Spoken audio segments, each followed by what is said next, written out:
একজন ব্যক্তি নিয়ত করেছে আজকে গোপনে দান করব, ওই লোকটা রাসূলুল্লাহ সাল্লাল্লাহু আলাইহি সাল্লামের জামানার লোক নয়, ওই লোকটি হচ্ছে হযরতে মুসা আলাইহিস সালামের জামানায়।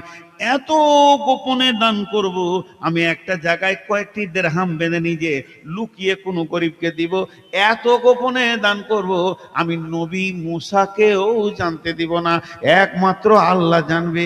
যে কয়েকটা টাকাকে দিরহামকে নিয়ে এমনি করে সন্ধ্যার সময় ঘুরছে, ঘুরতে ঘুরতে দেখছে এর মোড়ে গরিব শরীর লাড়ু সড়ে বসে, ওর হাতে এমনি করে দিয়ে দিলে, দিয়ে লুকিয়ে গেল। আসবাহু ইয়াতাহাদ্দাসুনা তুসুদ্দিকা লাইলা তাআলা সারিকে, সকালবেলা যখন হয়েছে চায়ের দোকানে 5টা লোক যেখানে আছে সেখানে খালি একটা কথা চলছে, ওরে রে সন্ধ্যে গায়ে কি ঘটনা ঘটছে জানিস, আজকে রাতে কি গোপনে দান করেছে, করবি কর, আমাদের গায়ে কালু ডাকাতকে দিয়েছে। মালটা চোরের হাতে পড়ে গেছে। ও দান করেছে কিন্তু মালটা কার হাতে পড়ে গেছে? চোরের হাতে। ও তো এবারে কেউ না জানলে ও জানছে, ও চোখের পানিতে কাঁদছে, আল্লাহুম্মা আল্লাহুম্মা লাকাল হামদ আলা সার, এ আল্লাহ তোমার চোরের প্রশংসা, তোমার প্রশংসা। আচ্ছা আজকে করবো আবার দান আরেকবার করে দেখি। ওই রকম সাদকাকে নিয়ে বের হয়েছে, আজকে বেটা ছেলেকে দিব না, মেয়ে ছেলেকে দিব।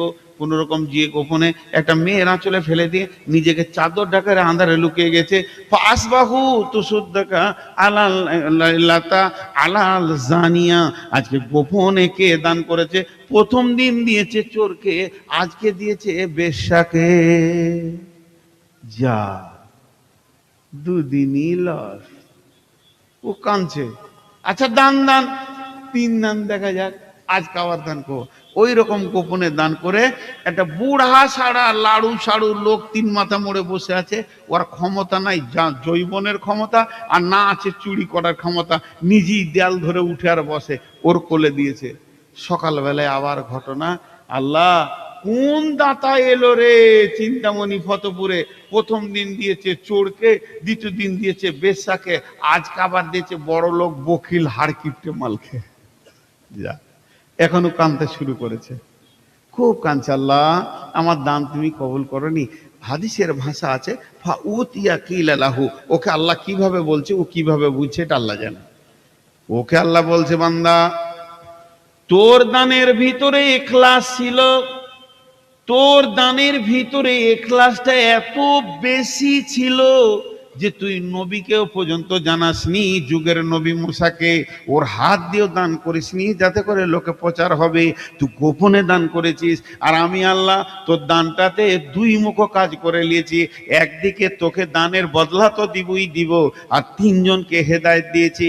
চোর যখন মালটা তোর পেয়েছে চোখের পানিতে রাতে উঠে কাঁদছে, আল্লাহ আমার নাম কালু ডাকাত, এলাকার মধ্যে সেরা চোর, মানুষ আমাকে নোংরা চোখে দেখে, আর আমার ঘরে তুমি বিনা মেহনতে টাকা ভরে দাও, আমি লোকের টাকা ছিনতাই করে চুরি করে ডাকাতি করে রুজি রুটি খাই, আর বিনা মেহনতে তুমি টাকা দাও। আমি ভেবেছিলাম পৃথিবীর মানুষ আমাকে কাছে বসতে নেয় না, তাহলে সামান্য মানুষ যদি আমাকে বসতে না নেয় তাহলে তোমার মতো রব আমাকে কেমন করে নিবে?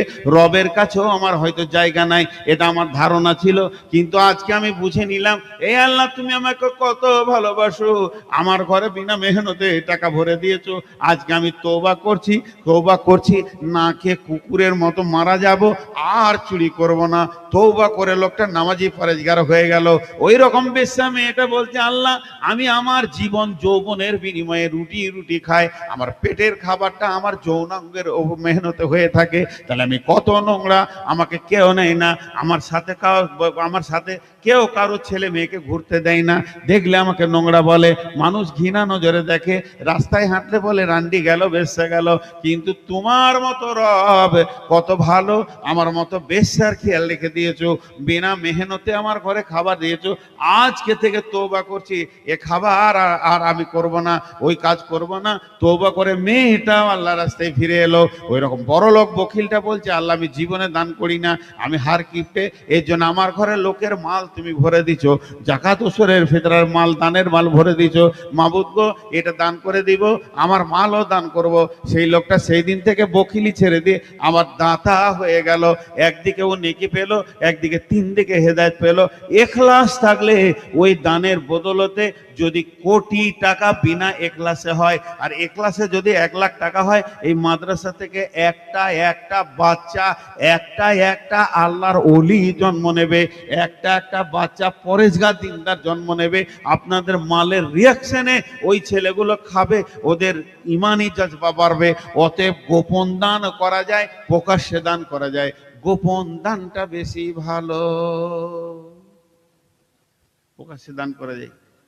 তো আমি যে কথা বলতে যে এইদিকে ঘুরে চলে এলাম ডানের দিকে, আবার ওই দিকে ঘুরে গেছি, কিন্তু কিয়ামত হবেই, কিয়ামত হবেই। আমি একটা কথা জিজ্ঞেস করি, এখানে কেউ আছেন একজন খালি উঠে বলবেন যে কিয়ামত হবে না? সবাই আমরা বিশ্বাস করি, সবাই বিশ্বাস করি, কিন্তু বিশ্বাস যে করি তা সেই দিনের পুঁজি কে কে রেডি করছি? কে কে রেডি করছি? পুঁজি তো রেডি করতে হবে, বিশ্বাসের সাথে তো কাজটাকে মিলাতে হবে। খালি মুখে বিশ্বাস হলে হবে না। তা আমি একটা হাদিস পড়েছি আপনাদের সামনে, খালি তর্জমা করে দেবো, এর বিশ্লেষণ করবো না। এর বিশ্লেষণটা আশা করছি কালকে করব, রঘুপুরে পলসন্ডাই হাদিসটা বিশ্লেষণ করব। কিন্তু শুধু শুনিয়ে দিচ্ছি কিয়ামতটা কত দূরে আছে। রেল লাইনের দুদিকে তাকান, খালি ফাঁকা, এদিকেও ট্রেন দেখা যায় না, এদিকেও দেখা যায় না, কিন্তু আলোটা লাল ছিল সবুজ হয়েছে। লাইনের মাঝে আর থাকবেন? আলোটা লাল ছিল সবুজ হয়েছে, লাইনের মাঝে আর থাকবেন? আসছে, বুঝে নিয়েছেন ও মাল আসছে, দম দম দম দম করে চলে আসছে, থাকবেন না। তা আল্লাহ রসুল বলছে তোদেরকে সবুজ আলো দেখিয়ে দিই, গুনবেন। নবীজি বলছেন খামসা আশারা খাসলাতান মিন উম্মতি, আমার উম্মতের ভিতরে যখন 15টা গুণ দেখতে পাবে, আমার উম্মত যখন 15টা কাজ করবে, আমার উম্মত 15টা জিনিসে তাদের কাছ থেকে পাওয়া যাবে, তাহলে জেনে নাও কিয়ামত সবুজ আলো পেয়ে গেছে। এবার কিয়ামত ঢুকছে। 1 নম্বরে হলো ইদা তুকিজাল ফাইয়্যু বালান ওয়াল আমানাতু মাগনামান ওয়াজ যাকাতু মাগরামান।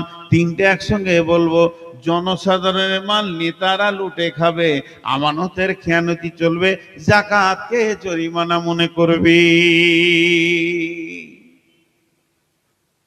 জনসাধারণের মাল নেতারা লুটে খাবে। হাজি, জনসাধারণের মাল নেতারা লুটে খাবে। আজকে দেশের নেতাদের অবস্থা কি বলেন তো? চুরি করে ভোট নিয়ে গদিতে বসছে, ওর কাছ থেকে সুখের আশা কি করতে পারেন?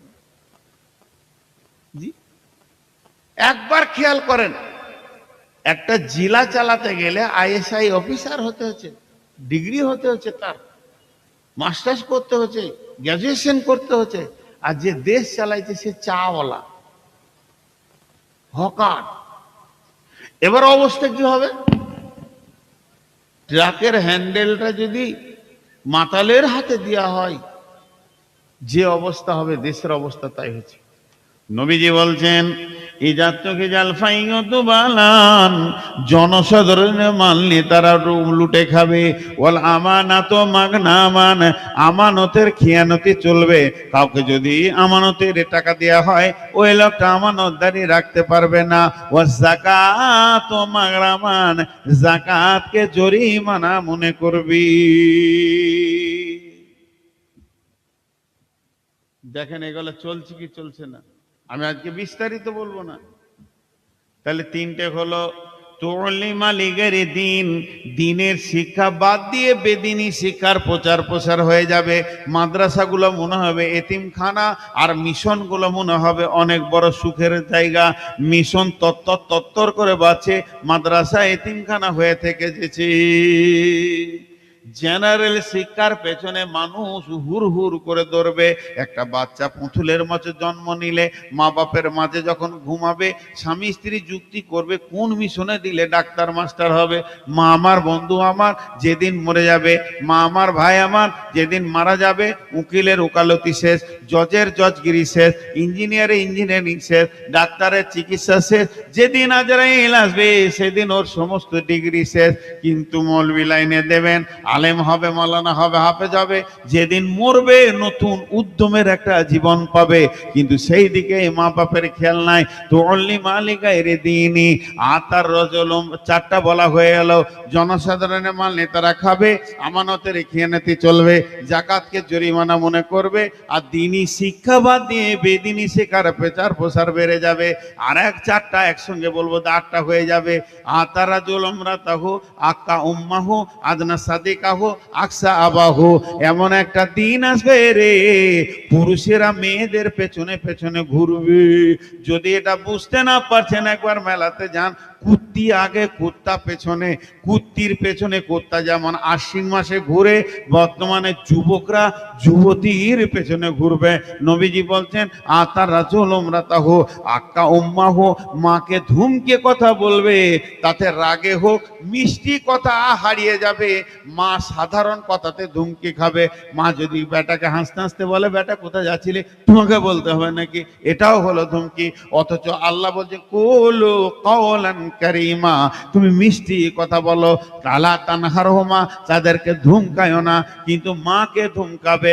আদনা সাদিকাহু, নিকট আত্মীয় হবে, বন্ধু, বন্ধুকে নিকট আত্মীয় বানাবে। আদনা সাদিকাহু আকসা আবাহু, বাপকে ঝিড়কে ঝিড়কে রাখালের মতো বেটারা কথা বলবে।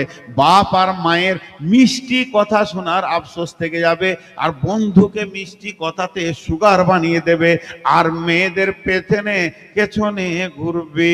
আটটা হয়ে গেল।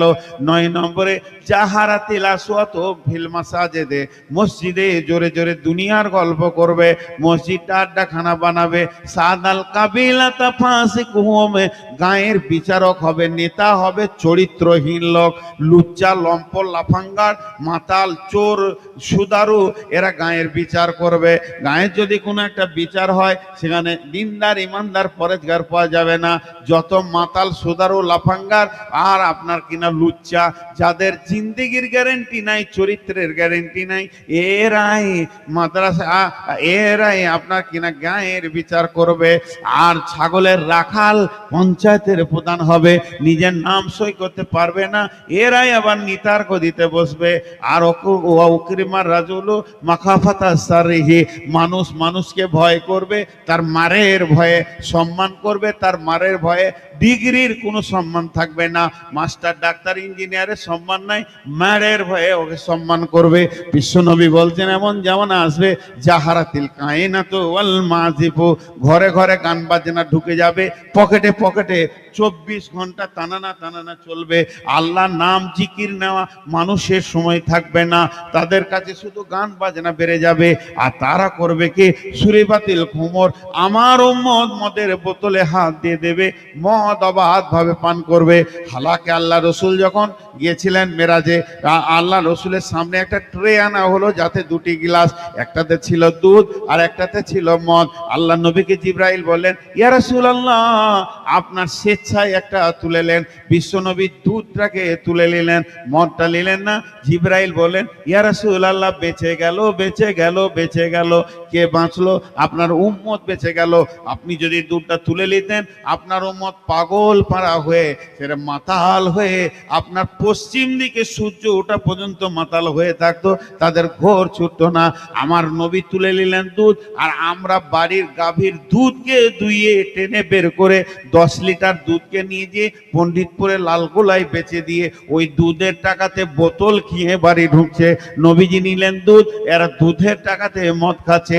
আমার আল্লাহ রসুল বলছেন আমার উম্মত মদ পান করবে। লিবাসুল হারির, তারা রেশমের পোশাক পরবে। লানা হাতিহিল উম্মাতু আউয়ালিহা, এই যুগের উম্মতেরা আগেকার উম্মতদেরকে গালি দেবে, লানত করবে। তারা মাথা মোটা ছিল, তাদের বুদ্ধি কম ছিল, হুঁশ কম ছিল, তারা দিন দুনিয়া কিছু বুঝতো না। আমরা অনেক চালাক, আমরা বেশি বুঝি, অতএব সেই লোকদেরকে এরা হেয় করবে। 15টা বলা হয়ে গেল।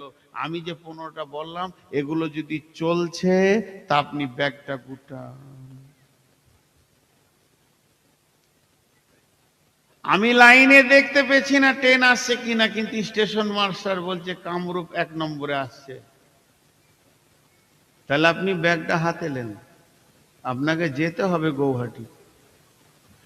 ব্যাগটা হাতে নেন, ব্যাগ হাত ছাড়া করিয়েন না, বিপদে পড়বেন। সেই ব্যাগটার নাম হচ্ছে আমল নামা। আমলের ব্যাগটা নেন, নামাজ রোজা ঢুকিয়ে আছে কিনা দেখেন, রেডি থাকেন। কিয়ামত আসছে, রেডি থাকেন। কিয়ামত আসছে, রেডি থাকেন। কিয়ামতের মাঠটা কেমন হবে এই নিয়ে আর একটা বিষয় আছে। শুধু ভাই আপনাদের কাছে বলছি 2 ঘন্টা বকা উচিত, কিন্তু আমি 15টা মিনিট ছুটি নিচ্ছি। আজ টোটাল বক্তব্যটাকে এক জায়গায় জমা করে দিচ্ছি। কিয়ামত হবে, এটা আমার শেষ কথা, বেশি লই। কিয়ামত হবে, এটা আমি প্রমাণ করেছি। মাঝে খালি এতটুকু কথা বলেছি যে সাহাবীরা সেইটাকে কত ভয় করতেন, ওই দিনটাকে কত ভয় করতেন। শেষকালে বললাম আর কত লেট আছে এটা ভাবনায় নিয়ে আসেন। যে 15টা জিনিস বললাম একবার চোখে দেখেন, চোখে দেখেন, চোখে দেখেন, চলছে, রেডি হয়ে যান আপনি। বেঈমানদের বেঈমানিতে কিয়ামত এসে যাবে, কিন্তু আপনাকে ওই গাড়িতেই চেপে আল্লাহর কাছে যেতে হবে। ভাই আমরা কিয়ামতের মাঠে হাজির হব কি হব না? একবার মুখ খুলেন, হাজির হব কি হব না? হব। আমি একটা দোয়া দিছি, আমি কয়েকদিন আগে একটা বড় আলিমের কাছ থেকে পেলাম, এটা আমারও নতুন শিক্ষা হলো। যতদিন বাঁচবো ততদিন শিখবো। কোন একজন ব্যক্তি আমাকেও বলেছিলেন, এক মদিনার লোককে আমি বলছিলাম, ভাই আপনার সঙ্গে 2 দিন থাকলাম, আর তো দেখা হবে না, আপনি মদিনার আমি ইন্ডিয়ার। হবে ইনশাল্লাহ বলছে।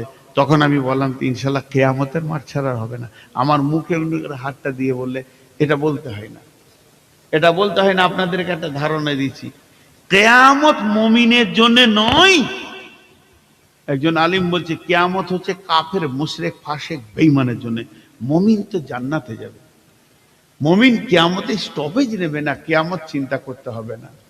জি, তো এটা আপার লেভেলের কথা। আমরা যা গুনাহ করেছি ওই কিয়ামতটা পার করতেই কঠিন হবে। তো আমি আল্লাহর কাছে দোয়া দিচ্ছি, হে আল্লাহ, কঠিন কিয়ামতের দিনে আমরা বিচার চাই না, তোমার দয়া চাই, আমাদেরকে দয়া করো। দেখেন দোয়া দিলাম, কেউ আমিন বললে না। শেষকালে এটা তো খুঁজে আমিন বলানো হইল। আমি যে দোয়াটা দিচ্ছি তা একটু ভাবেন। এই আল্লাহ, তোমার কাছে আমরা কিয়ামতের দিন বিচার চাই না, দয়া চাই, দয়া করো, আমাদেরকে কিয়ামতের দিন মাফ করো। এখন আমি আপনাদের কাছে বলবো, যে মাদ্রাসা কেন্দ্রিক আয়োজিত মাহফিল, মাদ্রাসার কমিটি থেকে জালসা কমিটি আজকে কয়েকটা মাস দিন খেটে ক্লান্ত হয়ে আজকে 2টি পয়সার মুখ দেখতে চাইছে। কারো ব্যক্তিগত এখানে স্বার্থ নাই, না আপনাদের আছে না কমিটির আছে। এইভাবে প্রসেসিং করে একটা মাসাজ চালাতে হয়। কোনো আল্লাহর গোলাম আছে না একটা 10-20 হাজার দেনেওয়ালা? কোনো আল্লাহর গোলাম এই অধমের হাতে দেবেন তো আমি ওখানে নেকি পাবো? একবার বলেন, কোন আল্লাহর গোলাম আছেন একটা 10,000, 5,000, 10,000, 20,000 দেনেওয়ালা? দুর্গম গিরিকান্তর মরুদুস্তুর পারাবার লঙ্ঘিতে হবে রাত্রিতে যাত্রী হুঁশিয়ার, ভুলিতেছে দল দুলিতেছে তরি, ভুলিতেছে মাঝি পথ। কে আছো নওজোয়ান, হাঁকো আগুয়ান, হও আগুয়ান, হাঁকিছে ভবিষ্যৎ। কে আছো আল্লাহর গোলাম, একবার উঠে দাঁড়ান। আল্লাহর দিনকে কায়েম করার জন্য আপনি আপনার আমল নামাতে 20,000 টাকা জমা করেন, 5,000 টাকা জমা করেন, মাশাআল্লাহ 1,000 টাকা দিয়েছেন। আর কেউ আছেন আল্লাহর গোলাম? আপনাদের বক্তা আসছেন ইনশাআল্লাহ। কত দূর আছে আমি কি বলবো? বলেন আল্লাহর গোলাম কে আছেন? রসুলের উম্মত কে আছেন? একবার মুখ খুলেন ভাই, বলেন। জি যা রে বলে না, দিবে না গো, দিবে না। জি 1000 করেই দেন, আমি 5000 চাইছি, তাও আমাকে কেউ টাকা দেয় না। কেউ দেয় না, এটা আমার আফসোস। আমাকে খালি একটা জিনিস দেয়, রাতের শেষে দেয়, টাকা দেয় না, রাতের শেষে দেয়। আর আমার আগের বক্তা এই যে হবিবুর রহমান, মাংস খেয়েছে, হাড় খেয়েছে, হাড়টা চুষে চলে গেছে, একটু লাগিয়ে যায় ঝাল মশলা, চুষে চলে গেল। এটা আমার কপাল। আপনারা 1000 টাকা করে বলেন ভাই, 10 জন। জি কোন আল্লাহর গোলাম আছেন? 1000 টাকা করেই বলেন, 1000 টাকা করেই বলেন। আহা, একজন 3000 দিয়েছে, তাও তাকে দেখতে পেয়েছি না কে দিয়েছে, দিয়ে চলে গেছে, মাশাআল্লাহ। তাহলে 1000 একজন, 3000 একজন। আর আর কেউ আছেন? হ্যাঁ, আল্লাহর গোলাম। আচ্ছা, আমার পরে বক্তা আছে, তাই আপনাদেরকে উঠাবো না। একবার চাদর দেন তো আমার তরফ থেকে। কত আছে বাবু? 5000। একটু দাঁড়ানো যাবে না 2 মিনিট? মতিউর রহমান, কোথা বাড়ি? বাড়িটা বলছেন, ভাবছি হয়তো মূল্য আমার ঘর চলে যাবে নাকি। মাশাআল্লাহ, যাক 5000 দিয়েছেন, আল্লাহ বরকত দান করেন। জি আর কে আছেন বলেন? চাদর দেন, 2-3টে চাদর দেন, ব্যাগ চাদর যা আছে দেন। মাশাআল্লাহ, ব্যাগ আছে ব্যাগ দেন, চাদর আছে চাদর দেন। এ ভাই, আর কেউ আছেন?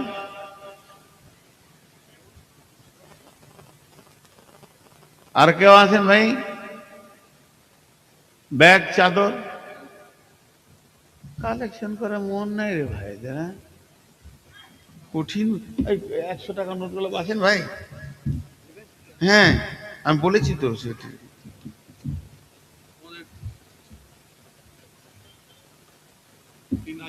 3000, মাশাআল্লাহ। এই আল্লাহ, এই পর্যন্ত যত জন দান করেছে, দানগুলো কবুল করে নাও আল্লাহ। আমার হাতে দিয়ে যত জন দান দিয়েছে, এদের দানকে তুমি গ্রহণ করো, এদেরকে মাফ করো, ক্ষমা করো। রুজি রোজগারে তুমি বরকত দাও, হালাল উপার্জন করো তুমি তৌফিক দাও। ছেলে মেয়ে ঘর সংসারে তুমি শান্তি বিরাজ করো আল্লাহ। সকলকে তুমি দুনিয়াতে যারা বেঁচে আছে, তোমার মসজিদ চেনা তৌফিক দাও, তোমাকে চেনা তৌফিক দাও। যদি কেউ অসুস্থ থাকে আরোগ্য দান করো, আর যদি কেউ মারা গিয়ে থাকে আল্লাহ, তাদের কবরকে তুমি নূরে মানাওয়ার করে দাও। ক্ষমা করো, মাফ করো।